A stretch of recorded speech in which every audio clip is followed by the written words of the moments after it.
Assalamualaikum dan selamat pagi.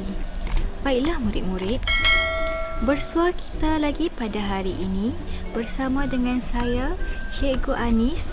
Saya akan mengajar kamu Bahasa Melayu Tahun 3. Tajuk yang akan kita belajar hari ini ialah berkaitan dengan simpulan bahasa. Apakah simpulan bahasa? Simpulan bahasa ialah perkataan yang terdiri daripada dua perkataan atau lebih. Simpulan bahasa mempunyai maksud yang berbeza daripada makna perkataan yang membentuk kata tersebut. Jom kita tengok contoh simpulan bahasa supaya mudah untuk kamu lebih faham. Contoh simpulan bahasa yang pertama, cahaya mata. Maksud cahaya mata ialah anak. Contoh ayat, Puan Hayati baru sahaja melahirkan cahaya mata yang kedua. Contoh simpulan bahasa yang kedua ialah buah tangan yang bermaksud hadiah. Tak kisahlah hadiah, cenderamata, cenderahati, itu tergolong dalam buah tangan. Contoh ayat, Puan Lina memberikan buah tangan kepada jiran barunya itu. Kita tengok contoh yang ketiga pula. Contoh yang ketiga ialah kaki ayam yang bermaksud tidak memakai kasut. Contoh ayat, kami hanya kaki ayam apabila berjalan di tepi pantai.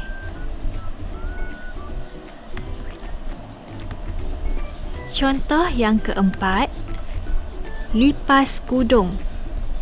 Bukan lipas tu cacat tak ada kaki yang bermaksud membuat sesuatu kerja dengan pantas. Contoh ayat, abang membuat kerja dengan pantas seperti lipas kudung. Dan yang terakhir, panjang tangan yang bermaksud orang yang suka mencuri. Contoh ayat, Azri terkenal dengan gelaran panjang tangan di kampungnya. Sekarang cikgu nak kamu buka buku teks Bahasa Melayu tahun 3 jilid 1. Buka muka surat 5. Kamu dapat lihat,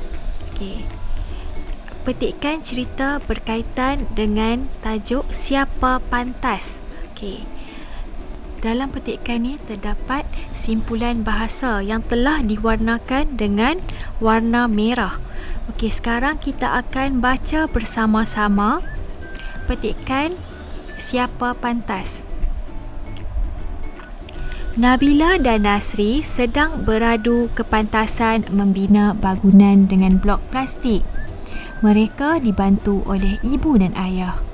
Wah, cepatnya abang. Kalau begitu, kemenangan tentu dalam tangan abang. Ya Nabila, mari kita menyiapkannya bersama-sama. Nabila, kamu masih ada peluang. Kamu jangan mudah putus asa. Betul Nabila, kamu ada bakat. Bangunan yang kamu bina sungguh menarik. Ibu, ayah dan Nasri mengambil hati Nabila. Mereka mahu Nabila terus berusaha. Setelah mendengar kata-kata semangat daripada keluarganya, Nabila dengan hati wajar terus menyiapkan binaan bangunannya. Akhirnya, Nabila berjaya menyiapkan bangunannya. Dia berasa besar hati. Air muka Nabila sungguh ceria. Ibu dan ayah mengucapkan tahniah kepada Nasri dan Nabila. Mereka buah hati Encik Abdul Aziz dan Puan Zainab. Kamu nampak kan? Dalam petikan ayat ni terdapat simpulan bahasa yang telah diwarnakan dengan warna merah. Cuba kamu perhatikan betul-betul. Okey. Jika kita nak bina ayat menggunakan simpulan bahasa, kita akan menggunakan ayat yang gramatis. Okey, sekarang kita tengok maksud simpulan bahasa yang terdapat di dalam petikan cerita ni. Yang pertama, dalam tangan. Sudah tentu dapat. Ada bakat, mempunyai kebolehan. Ambil hati, membuat sesuatu untuk mengembirakan orang. Hati wajar, bersemangat. Besar hati, gembira. Air muka, riak wajah seseorang. Dan yang terakhir, buah hati orang yang dikasihi.